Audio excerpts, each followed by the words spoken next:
Let's suppose अभी आपको एक क्लाइंट मिल गया और आपने आपने उसको डेटा दिखा दिया, रिजल्ट दिखा दिया कि हाँ, मेरे पास इस तरह का एक ब्रांड है जिसका जो है ना आप इसका एमओक्यू अगर मीट करेंगे तो इसके साथ हमें अच्छा खासा प्रॉफिट मिल सकता है। तो फिर आप एक क्लाइंट मिल गया, उसको आपने अच्छा काम कर दिया, उसके अकाउंट पे अपना अच्छा खासा सेल लेके आ गए। तो उससे क्या आपको दूसरा क्लाइंट नहीं मिल सकता?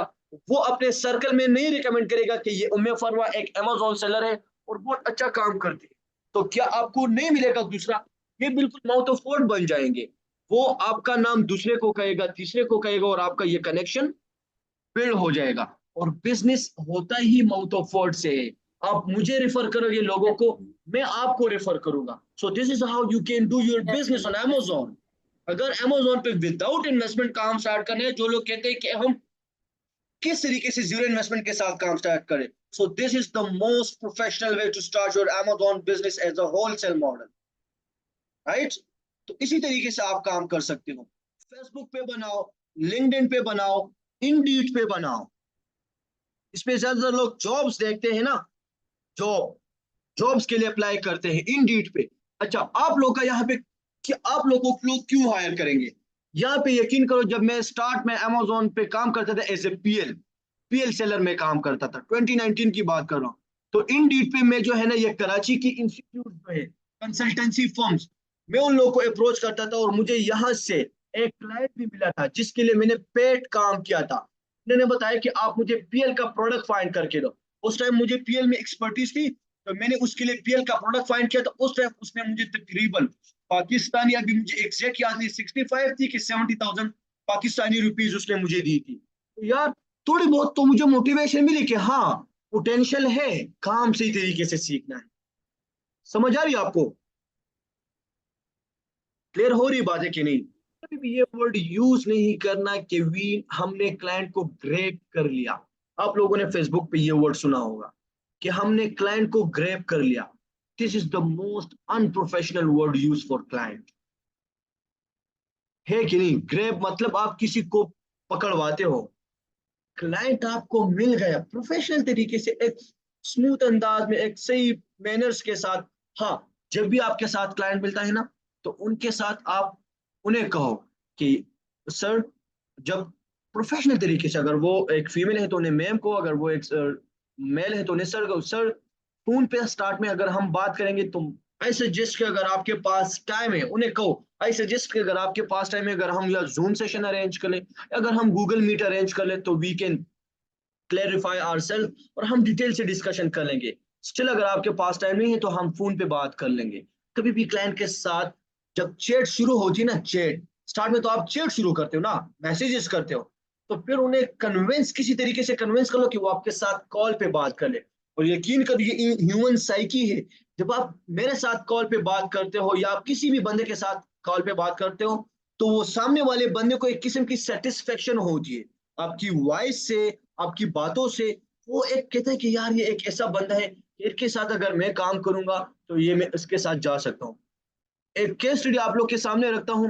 कल मुझे एक नीदरलैंड से एक स्टूडेंट ने कॉल की। स्टूडेंट ने, यकीन करो, मेरा नहीं था बिल्कुल। उन्होंने कभी मेरा यूट्यूब चैनल भी विजिट नहीं किया था। सिंपली उन्होंने मैं कॉल की। अच्छा, तो मैं व्हाट्सएप, ये दो तीन हफ्ते मेरे साथ नहीं था, उस टाइम मोबाइल मेरे पास था। कॉल आ गई, फौरन नंबर था, मैंने कॉल पिक कर लिया। तो मैंने सिंपल उसके साथ बात की कि पठान था ना, उन्होंने बात की कि कैसे हो, ठीक ठाक, खैरियत से। तो दो तीन बातें हुई तो बस वो उसे लगा कि यार, ये बंदा जेन्युइन है। तो वो खुद फिर मेरे साथ जो है ना, वो बातें इंक्रीज करने की कोशिश कर। फिर एट द एंड मैंने उन्हें पूछा कि आपको मेरा नंबर कहाँ से मिला? तो फिर उन्होंने बताया कि आपका नंबर गिलगित में एक बंदा है, उससे मिला। मैंने पूछा कि वो क्या करता है? उन्होंने कहा कि वो आपकी यूट्यूब वीडियोस देखता है।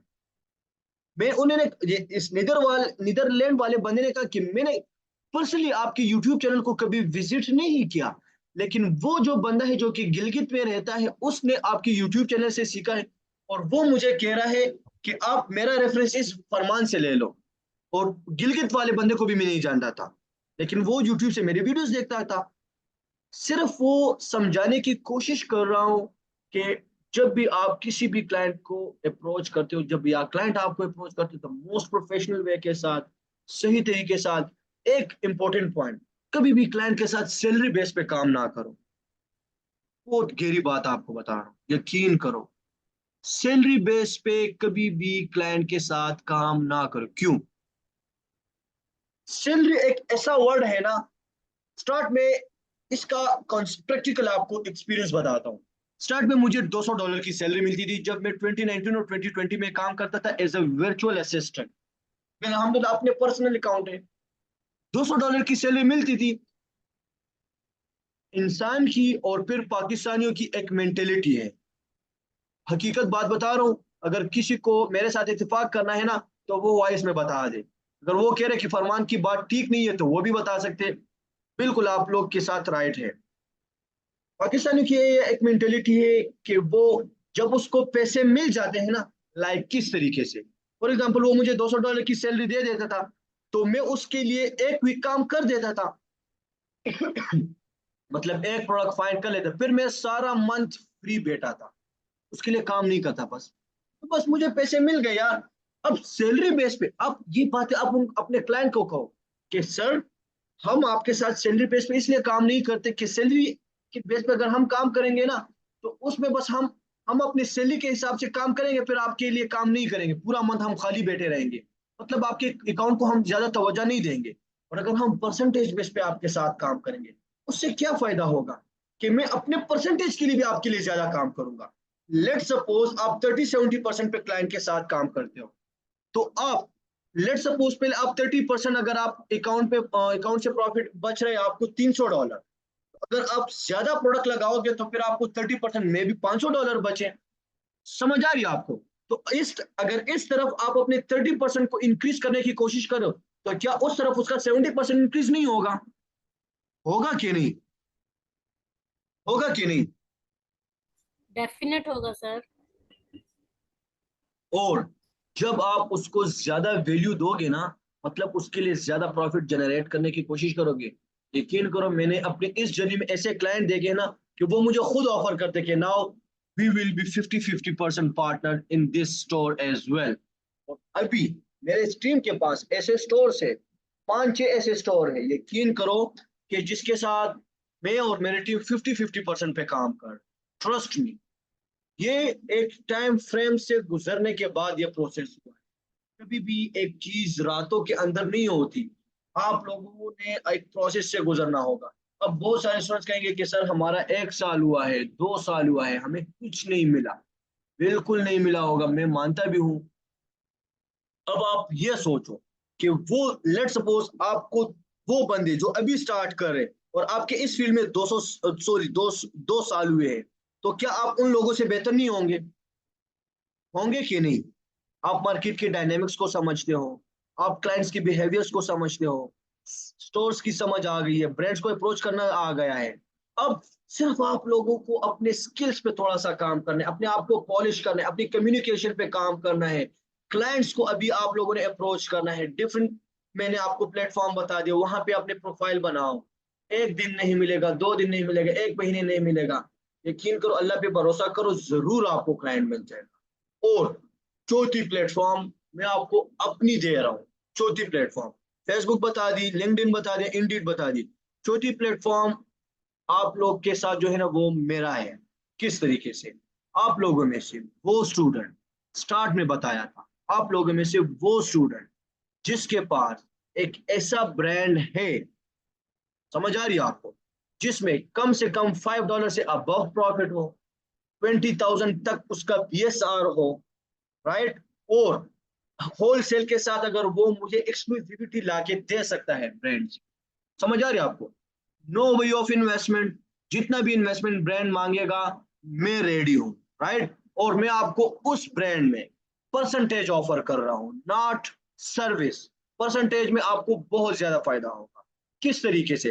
लेट सपोज आप एक ऐसा एक्सक्लूसिविटी लाके देते हो कि फरमान, मेरे पास एक ऐसा ब्रांड है जिसमें हम एक्सक्लूसिविटी के साथ जा सकते हो और इसके $20,000 की एक्सक्लूसिविटी एमओक्यू है। तो मैं ब्रांड चेक करूंगा, ब्रांड ठीक रहा, प्रोडक्ट ठीक रही, प्रोडक्ट प्रॉफिट था, BSR था, स्टोर भी आपको दूंगा, LHC के डॉक्यूमेंट्स भी दूंगा, आप प्रोडक्ट भी लिस्ट करोगे, और not a salary base and not, आपको उसके सर्विस चार्ज भी नहीं पे होंगे, बल्कि आपको उसमें परसेंटेज में आपको दूंगा, और वो अच्छा खासा परसेंटेज होगा। और वो परसेंटेज आप खुद अगर कैलकुलेट करोगे, क्योंकि प्रोडक्ट की प्रॉफिट तो आप लोगों ने कैलकुलेट की होगी ना, तो फिर अगर उस प्रॉफिट के हिसाब से आप अपना परसेंटेज कैलकुलेट करोगे तो ट्रस्ट मी, आपकी उस $200 की सैलरी से ज्यादा बनेगा कि नहीं। सो इंशाल्लाह फिर मिलते हैं नेक्स्ट सेशन में। और आई होप सो कि अभी आप लोग की वो मोटिवेशन लेवल थोड़ी बहुत अप हुई होगी। मैं तो अपनी साइड से पूरी कोशिश की। और इन लाइफ में डीप मोटिवेशन वेरी इंपॉर्टेंट। जब तक आप लोग डिमोटिवेट नहीं होंगे ना, मोटिवेशन आपको कभी भी नहीं आ सकती। और डिमोटिवेशन आपको अपने ही लोगों से ही आती है। लाइक किस तरीके से? फॉर एग्जाम्पल, आपकी फैमिली में एक बंदे के पास अच्छी गाड़ी है, आपके पास नहीं है, आप डिमोटिवेट हो गए। अब दो किस्म के डिमोटिवेशन होंगे। आप डिमोटिवेट हुए और आपने कहा ये तो मैं नहीं कर सकता, बस आप फिर वो दूसरे बंदों में आते होंगे। और आपने उसको देख लिया और आप डिमोटिवेट हुए कि यार अल्लाह ने इसको दिया है, इसने मेहनत की है, मुझे भी तो ये मिल सकता है ना अगर मैं मेहनत करूंगा। तो फिर ये वो वाली डिमोटिवेशन आपके लिए बहुत ही जबरदस्त हो। तो डिमोटिवेशन के साथ ही मोटिवेशन आती है। So thank you so much for time. दुआ में याद रखे। और इंशाल्लाह मिलते हैं नेक्स्ट सेशन में, ठीक है? खुश रहे, आबाद रहे। Take care. अल्लाह हाफिज।